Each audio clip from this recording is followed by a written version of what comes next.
Noong kalagitnaan ng ika-19 na siglo, isang ekspedisyong pandagat ang umalis mula sa England. Isang ekspedisyon na pinamunuan ng isang veteranong opisyal ng Royal Navy, si Sir John Franklin. Ang misyon nila ay hanapin ang Northwest Passage, isang ruta sa hilagang Arctic na maaaring magbukas ng mas mabilis na daan patungong Asya. Ngunit ang kanilang paglalakbay ay naging isa sa pinakamalaking trahedya at misteryo sa kasaysayan ng eksplorasyon. Ito ang kwento ng tinaguriang Franklin's Lost Expedition. Kung mahilig ka sa mga kwentong kasaysayan, huwag kalimutang mag-like at mag-subscribe para sa mas marami pang kwento na kagaya nito.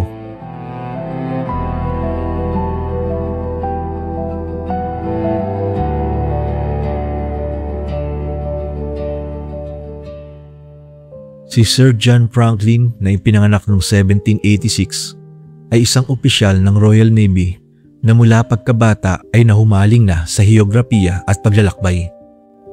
Sa edad na 14, sumali siya sa hukbong dagat at agad nasabak sa mga pinakamahalagang laban, kabilang ang makasaysayang Battle of Trafalgar noong 1805 kung saan lumaban siya sa ilalim ni Admiral Nelson.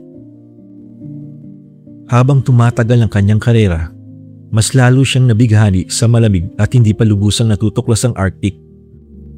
Sumama siya sa iba't ibang ekspedisyon noong 1818 at muli noong 1819 hanggang 1822 kung saan muntik na silang mamatay sa gutom, dahilan para minsan siyang bansagang the man who ate his boots.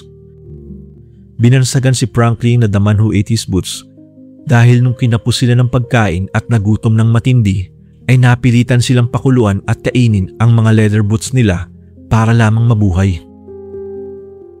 Pagsapit noong 1840, kinilala si Franklin bilang isang matatag at eksperyensadong explorer. Ngunit kapansin-pansin na rin ang kanyang edad, mahigit 59 na taong gulang at sinasabing masyado ng matanda para sa brutal na klima ng Arctic. Sa kabila nito, hindi siya umurong. Para sa kanya, ang muling pagbalik sa hilaga at ang posibleng pagkakatuklas ng Northwest Passage ang magsisilbing pinakamahalagang ambag niya sa kasaysayan. Sa huli, ang determinasyong ito ang nagtulak sa kanya upang pamunuan ang pinakamalaking misyon ng kanyang buhay, ang ekspedisyong maghahatid sa kanya sa gitna ng isa sa pinakamalaking misteryo sa kasaysayan ng eksplorasyon.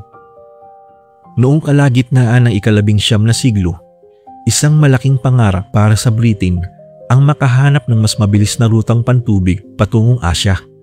At ang pinakamahalagang susi dito ay ang tinatawag na Northwest Passage, isang landas sa ibabaw ng Arctic na halos hindi pa naaabot ng sinuman. Sa pagnanais na mapatunayan ang lakas at teknolohiyang Briton, inatasan ng Admiralty si Sir John Franklin na pamunuan ng isang ekspedisyong inaasahang magiging pinakamoderno at pinakakumpleto sa kasaysayan ng Arctic exploration. Biniyayaan siya ng dalawang matibay at makabagong barko, ang HMS Erebus at HMS Terror. Parehong may reinforced hull na kayang humati ng yelo at may mga steam engine na bibihira pa noong mga panahong iyon. Kasama niya ang 129 na tauhang eksperto at handang isakripisyo ang lahat upang maisakatuparan ng misyon. At kaya noong umaga ng ika-19 ng Mayo 1845, lumayag sila mula England na puno ng pag-asa at determinasyon. Hindi alam na iyon na pala ang huling pagkakataong makikita silang buo at ligtas. Matapos silang umalis noong 1845, ang huling balitang natanggap tungkol sa ekspedisyon ay mula sa isang whaling ship na nakasalamuhan nila sa Baffin Bay. At pagkatapos noon ay tuluyan na silang naglaho. Noong 1847, wala pa ring anumang balita tungkol sa ekspedisyon ni Franklin. At makalipas ang isa pang taon noong 1848, napilitan ng British Admiralty dahil sa pangungulit ni Lady Jane Franklin, asawa ni Sir John Franklin, at sa matinding pressure mula sa British press na tanggapin ng katotohanang ubos na ang 3 taong supply ng pagkain na dala ng ekspedisyon. Dahil dito, nagsimula silang mag-organisa ng sunod-sunod na misyon ng paghahanap. Noong 1850, natagpuan ang unang pahiwatig ng nangyari sa grupo ni Franklin. Sa Beechy Island, nadiskubre ang mga labi ng isang dating winter camp, kasama ang 3 libingan na mga kasapi ng ekspedisyon. Ngunit ang sinapit ng iba pang tauhan ay nananatiling isang malalim na misteryo. Batay sa mga ebidensyang natuklasan makalipas ang maraming dekada, unti-unting lumitaw ang trahedya. Noong 1846, ang Erebus at Terror ay naipit sa makapal at hindi gumagalaw na yelo ng Victoria Street malapit sa King William Island, isang lugar na kilalang madalas maging bitag ng nagyayelong dagat. Habang tumatagal ang pagkakakulong nila sa yelo, lumala rin ang kondisyon ng kanilang pagkain dahil natuklasan sa mga recovered supplies na marami sa canned goods ang minadaling isil at naglalaman ng lead solder na posibleng nagdulot ng lead poisoning at nag-ambag sa pagkakasakit ng maraming crew. Samantala, ang matinding kakulangan sa tamang nutrisyon at bitamina ay nagbukas ng pinto para sa scurvy, pneumonia, tuberculosis at matinding panghihina. At ayon sa mga pagsusuri sa mga labi mula sa Beechy Island, marami nang namatay sa mga sakit na ito bago pa sumapit ang pinakamasamang yugto ng kanilang kalbaryo. Noong Hunyo 1847, pumanaw si Sir John Franklin marahil dahil sa kombinasyon ng pagod, impeksyon, malnutrisyon at lead contamination. At nang mawala ang kanilang leader, lalo pang bumigat ang sitwasyon para sa natitirang crew. Sa gitna ng napapalibutang yelo, unti-unting bumagsak ang organisasyon, lakas at moral ng ekspedisyon at nagsimulang lumitaw kung bakit nga ba tuluyang napahamak ang isa sa pinakamodernong misyong pandagat ng kanilang panahon. Noong Abril 1848, natuklasan sa isang dokumentong iniwan sa Victory Point na iniwan na ng natitirang mga tauhan ang Erebus at Terror dahil halos 2 taon na sila nakakulong sa yelo at wala ng pag-asang gumalaw ang mga barko. Ipinahiwatig ng tala na may humigit kumulang 105 lalaki pa ang buhay at nagpasya silang tumungo patimog sa pag-asang maaabot nila ang mainland at makahanap ng tulong bago sila tuluyang maubos ng gutom at lamig. Sa desperasyong makatakas mula sa mahabang taglamig, nagsimula sila sa tinatawag ngayon na Fatal March, isang napakahabang paglalakad sa nakapipinsalang Arctic terrain kung saan ang bawat hakbang ay laban sa pagod, gutom at tumitinding sakit. Habang sinusubukan nilang abutin ang timog, unti-unti silang nalagas. Ayon sa Inuit oral history at sa mga modernong forensic examination, marami sa kanila ang namatay sa hypothermia, gutom at malulubhang karamdaman, habang ang ilan ay nagkaroon ng severe frostbite na pumigil sa kanilang makalakad.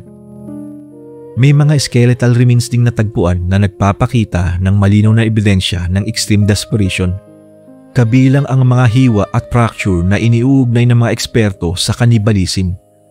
Isang senyales ng napakasamang sitwasyon na kinalagyan ng ekspedisyon. Sa huli, isa-isa silang bumagsak sa kalupitan ng Arctic at walang sino man ang nakabalik ng buhay upang ibalita ang nangyari na nag-iwan ng misteryo at trahedyang tumagal ng mahigit 1 siglo bago tuluyang maunawaan. Matapos mawala ang ekspedisyon, hindi nagtagal ay naglunsad ang Britain ng sunod-sunod na paghahanap at mula noong 1850s hanggang unang bahagi ng 1900s ay unti-unting nakalap ang mga piraso ng ebidensya. Mga kampong iniwan, kagamitan, tala at mga labi ng tauhan na nagbigay ng dahan-dahang paglilinaw sa nangyari sa Erebus at Terror. Sa buong ika-20 siglo, nagpatuloy ang pagsusuri at dito nakumpirma ang mga sakit, gutom, kontaminadong pagkain at matinding lamig na lahat ay nag-ambag sa pagbagsak ng ekspedisyon.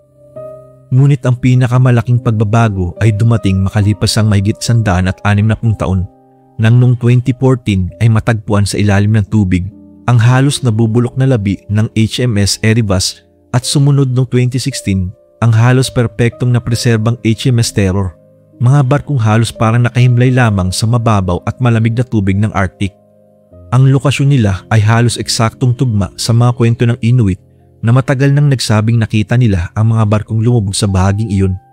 At ang pagkumpirmang ito ay nagpatunay na tama ang kanilang oral history mula pa noong ika-19 na siglo. Sa huli, ang mga natuklasang ito ang nagbigay ng pinakakumpletong larawan ng kapalaran ng ekspedisyong minsang itinuring na pinakamoderno at pinakapanatag, ngunit nauwi sa isa sa pinakamadilim na kabanata ng Arctic exploration.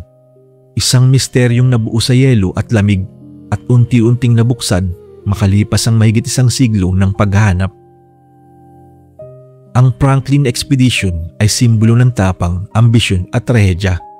Isang paalala na kahit napakalakas ng siyensya at teknolohiya ng isang bansa, ang kalikasan ay may kapangyarihang hindi maaaring maliitin. Si Sir John Franklin ay namatay nang hindi nalalaman ang magiging kapalaran ng kanyang misyon.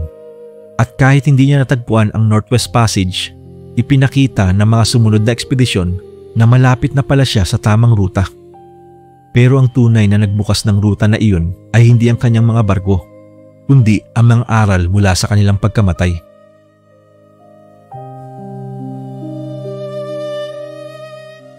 Kung nagustuhan mo ang kwentong ito, huwag kalimutang mag-like at mag-subscribe bilang suporta.